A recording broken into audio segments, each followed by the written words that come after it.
Big one.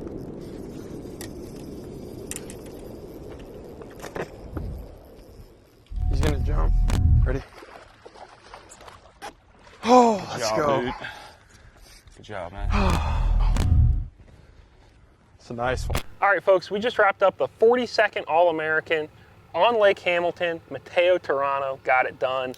Dude, congratulations. What a cool tournament. Thank you. I can't believe it really happened. Practice was so tough, and I only caught one big fish, and I can't believe I caught 3 during the tournament. Well, I kind of doubt that we'll catch another big one today. 4 in a row seems like a lot to ask. But can you take us back out and show us how you caught them? Because you were doing some pretty advanced stuff this week. Let's go do it. I'm excited to get out there. All right, let's see if we can catch one.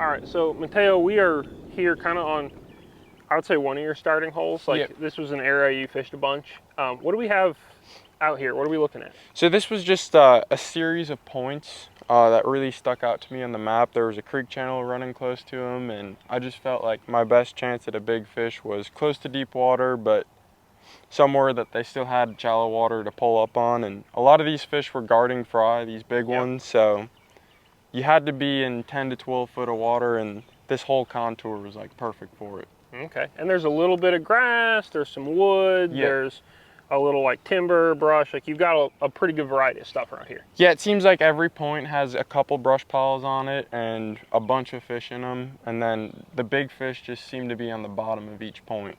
All right. If there's gonna be one down there. Cool, well I guess let's cruise around and keep our eyes on the screen and see what we can find. Let's do it. All right. Yeah, walk us through what we're dealing with, because this is a fish that you fished for a bunch, Clint Knight fished for a bunch and lost, right? Yep. Yeah, I fished for this fish 3 or 4 times in day 2, and yesterday I was hitting it a bunch. I know Clint was also on this fish, and I'm pretty sure it's the one he lost, but you can see how it's just a fuzzy ball of bait, it looks like, and then there's a bright return in the middle of it. Yep. And that fish is just swimming around the bait and it's protecting that fry, and as soon as I cast something in there, he's gonna shoot straight up, and I don't know if he's gonna eat it because he's been messed with a lot the last couple days, but we're gonna see what happens. Okay, and that's like right at 45, 50. Yep. Is that a stump too that it's on? Or It's next to a stump, but I believe there's just a bed down there that it's truly sitting on that we just can't see. So I'm gonna cast past the fish and let it sink down into the bait or into the fry ball. Because you really want to like hover that bait in the fry, like that's the best chance at getting it to eat. You gotta make that fish mad in a way. So I might have been a little bit off there. Like, even if you can see your bait and the fish, doesn't mean the fish can see it. Especially like spawning fish, you really gotta hit your cast just right. And you're okay fishing for them this distance away? Like you don't feel like you need to be farther back or something? Yeah, especially a spawning fish, it's not gonna move much. If you think about like catching a spawning fish on the bank, you know, you can pull right up to it, and if they're locked enough, then you can still catch that fish. Now, of course, I try to be as sneaky as possible and stay away from the fish the best I can, which is where the brakes help me a lot, and I can just back up anytime I get too close. But my bait's coming down right perfect here, and I bet she's gonna see it this cast. Like some kind of response. Yep, here she comes. Oh yeah. She shoots off the bottom, and then she goes right back down. And this is what she was doing the last 3 days when I was out here. Wow. But this is how I caught all my big ones, and I spent each morning kind of just going down these contours in that 10 to 13 foot range and just trying to see if I can't find another big one like this. And you would, I guess every day pretty much, you would find one. Yeah, honestly, every day I was finding like 4 or 5 big fish to look at least, and I would only get, yeah, let's see what happens. Probably nothing, but. Perfect. So I would just hold it down there. I wouldn't even really shake it. She's going right down to it right now. You could see her. She's down on the bottom. I'm getting way overexcited here. She's still looking at it. I will freak out if this fish bites. Then we're gonna send that picture to Clint and be like, wow, man, you should have caught this bass.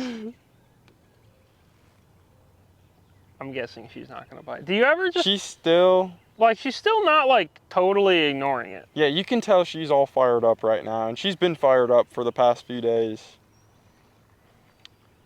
That is amazing. Do you think that if this tournament is a week later, like, this is not the way to win? Oh, I'm sure all these big fish eventually move way offshore and get deep in the brush, but it seemed like we hit it just right for the spawn.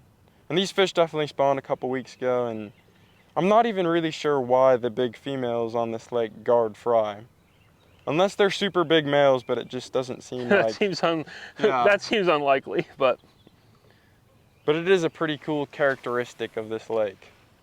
And it's something I really didn't figure out until I caught one day one of the tournament. That is really cool. Tell me about that big one you caught the last day, because you caught it, you know, decently early, and it was pretty much the cushion you needed. Like, if you did your job the rest of the way, things could go your way. Yeah, and honestly, like, catching that big fish yesterday, it was like such a blessing. Like, I stayed on this fish. I found this fish that we're looking at right now, and I fished it for about 20 or 25 minutes and tried every bait I had in the boat and just could not get her to eat. I moved about 30 feet up this edge and just saw another one, or I thought I saw another one just laying in the grass, cast it over to her, and I saw her whole frame come up, and I knew it was a big one, and she ate it, and I couldn't believe it. Told my co-angler to get the net, and I knew that was the right fish, and I got super lucky in a way, it feels like, just because there was already another big fish here, and then 30 feet up the point, there was another one. But it seemed like my big fish each day was just like the perfect opportunity, and I didn't know it was about to happen until I made my cast, and I was definitely very blessed. So, Matteo, I guess one of the takeaways from this thing is it's the All-American, right? Like, if you look at who's won this, it's kind of a who's who of professional anglers to a degree. Has it sunk in yet? Like really the opportunities ahead of you here? I was laying in bed last night and man, I could just not go to sleep. I was so happy and I just couldn't believe it. I remember being in high school and just knowing all the names who've won this tournament and seeing how they've progressed, and I can't believe it really happened. If you would have told me I was gonna win this tournament last week, I wouldn't have believed it after my practice. And the week just came together and I landed each of my big fish every day, and it was truly an awesome experience. It was a cool tournament throughout, and I mean, dude, it was really cool to see you. It was awesome. Well, congratulations, man. Thank you.